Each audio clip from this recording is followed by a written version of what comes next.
Well, good morning.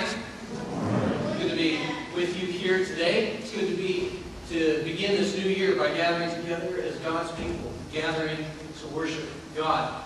I think one of the things that I realized more deeply last year as we gathered week in and week out is that our identity as God's people is directly tied to our worship of God. It is who we are. It's what makes us different. Worship fundamentally is outward looking towards God and away from ourselves. So what better way to bring in this brand new year than by moving into our identity as God's worshiping people. Well, have you had the opportunity yet to reflect on all that's happened in the year 2010? Have you taken a moment from the busyness and the hubbub of life to actually think about what God might be doing in your life? I haven't spent a ton of time myself doing that, actually. But I do seem to remember that last year, about this time, I remember thinking, well, I'm actually certainly kind of okay that the year 2009 is over.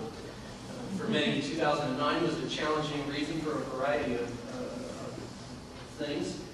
And I remember thinking that certainly 2010 would be better. Now, I'm not sure whether it was or it wasn't. And in fact, I'm not even sure I know what would make it better or not. But I do think back to that time a year ago, thinking, we go into this new year, and we go in with all of these new hopes for what's to come. And so here we are again at the beginning of another year, and it is a time of hope. Perhaps new hopes. Hopes in your life for relationships, for life activities, maybe for better health, maybe time to break a habit that you've been trying to get rid of. Maybe it's deeper interactions with God. That's your new hope for the year. Or perhaps you're saying that this is a time to finally renew an old hope, finally live into something you've always wanted to do. This is the year I'm going to get involved in the church. This is the year I'm going to grow in this way or that way. We see this ourselves. Our family belongs to the YMCA up in Shoreline. Been there for a couple of years. It's actually a great place. We like being there quite a bit. And every January, there's a very predictable pattern. Maybe you've seen this in health clubs yourself. In the month of January, things get really busy, like ridiculously busy. I mean, like, who are all of these people, and why are they on my treadmill? Of course, what we realize is that this is the new wave of the folks that have made New Year's resolutions to get in shape this year. That's great. Unfortunately, the other aspect of the pattern, and we've seen it every single year, is that by February, most have petered out, given up, and things return as normal. It's kind of the way it works with hope sometimes.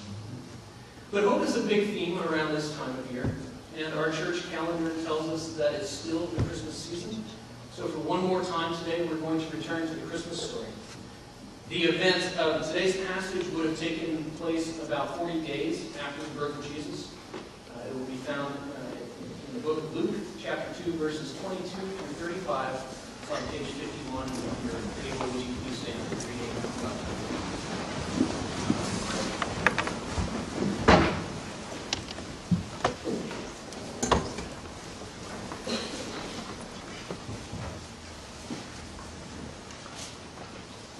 Luke chapter 2.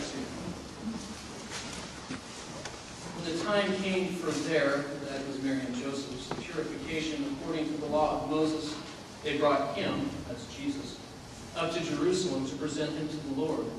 As it is written in the law of the Lord, every firstborn male shall be designated as holy to the Lord. And they offered a sacrifice according to what is stated in the law of the Lord, a pair of turtle doves or 2 young pigeons. Now, there was a man in Jerusalem whose name was Simeon. This man was righteous and devout, looking forward to the consolation of Israel. And the Holy Spirit rested on him. It had been revealed to him by the Holy Spirit that he would not see death before he had seen the Lord's Messiah. Guided by the Spirit, Simeon came into the temple. And when the parents brought in the child Jesus to do for him what was customary under the law, Simeon took him in his arms and praised God, saying, Master, now you are dismissing your servant in peace, according to your word. For my eyes have seen your salvation, which you have prepared in the presence of all people, a light for revelation to the Gentiles, and for glory to your people Israel. The child's father and mother were amazed at what was being said about him. And Simeon blessed them and said to his mother Mary, "This child is destined for the falling and the rising of many in Israel, and to be a sign that will be opposed, so that the inner thoughts of many will be revealed, and a sword will pierce your own soul too." Friends, this is the word of the Lord. Thanks be to God.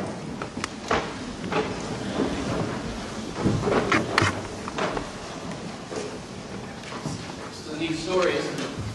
We get a bit of understanding of who Mary and Joseph are through this passage. They're going to the temple in Jerusalem to present their baby Jesus to the Lord.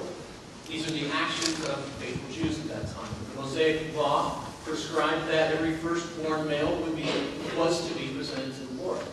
It's a dedication act. It's a costly act. It's an act of release. Mary and Joseph were releasing Jesus to God to be the person that God intended for him to be. Maybe even if that meant something different than what they had in mind themselves. So Mary and Joseph were in Jerusalem to give their son back to God. The law required the 40-day purification time for a woman who had just given birth. So just over a month after there was no room for them at the inn, they're here at the end of another journey, this time in Jerusalem. Mary and Joseph's dedication runs deep. I guess we'd expect that after all of the miraculous things that had gone on in their lives. But this passage also highlights that their dedication to God comes at a cost. You notice that it says their offering was a pair of turtle doves or 2 pigeons. That's actually the peasant amount for the offering. The general rule was that a lamb was to be presented. Oh, and if you can't afford it, the pair of birds would do. And of course, if all you can afford are this pair of birds, you probably couldn't afford much else either. And so here is this holy couple giving all that they had back to God. Interesting to me, the firstborn usually demands a lamb offering, and yet the Son of God only draws a couple of pigeons. Once again, we realize that God is not bounded by our own expectations of how God's going to be working. Well, they're fascinating characters, this holy family, but also fascinating in this passage is this man Simeon, clearly another person wholly devoted to God. The text doesn't tell us how, but it was revealed to him in a message, this message. Simeon, you will not die before seeing the Messiah, literally before seeing the Christ. Now, can you imagine what this must have been like for Simeon? For thousands of years, his people had been waiting for the redemption of their nation.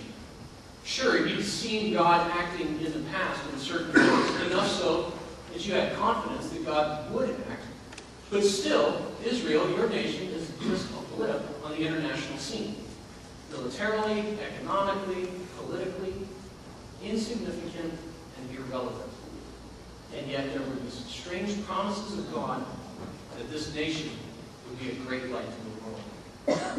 Now, throughout Advent here at Bethany, we've looked at a piece of this promise as told by the prophet Isaiah. The line, "The people walking in darkness have seen a great light." We read that many times throughout Advent. And now Simeon, hundreds of years later, is being told by God that he himself is literally to witness the great light that had been spoken of. And for the rest of his life, Simeon dedicates himself to hoping and waiting for the fulfillment of this promise. It became his entire purpose for life. And so, when the Spirit of God nudges Simeon, Simeon responds. "Off to the temple, Simeon. Your greatest hope awaits you there." I wonder what Simeon was looking for when he entered into the temple. Was he looking for a king? Perhaps a politician? Maybe a warrior? This is what folks in that time probably would have expected.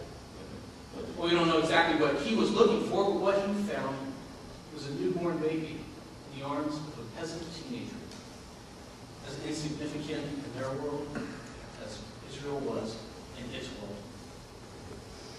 This is the incarnation. This is God made flesh. The Word that was with God and was God. The Word that was with God in the beginning. The divine logos of the omnipotent God packaged in baby soft flesh. It really doesn't make much sense at all.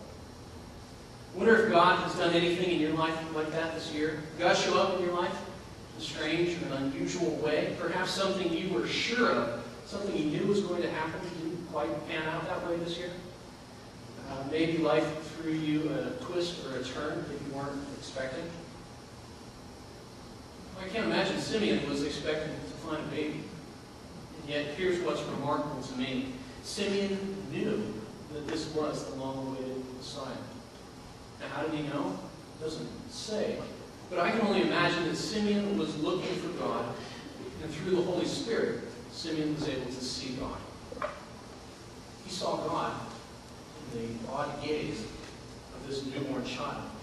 Simeon must have been paying very, very close attention. It's a unique encounter, and it's an encounter that was orchestrated entirely by God.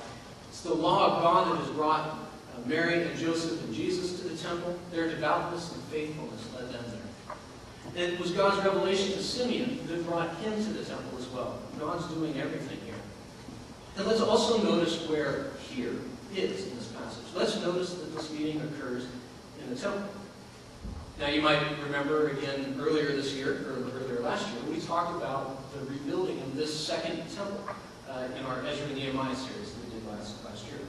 You might remember during that sermon series that the temple was the first thing that the people of Israel built upon their return from exile. The same exile out of which Isaiah wrote the prophecies that we've been looking at. The prophecies of a day when a child would be born who would bring salvation to their people. And now in this temple, Simeon encounters Jesus. This was a meeting 100 years in the making. In Simeon, we see the hopes of the whole of Israel, and in Jesus, we see its salvation. As the Christmas carol goes, the hopes and the fears of all the years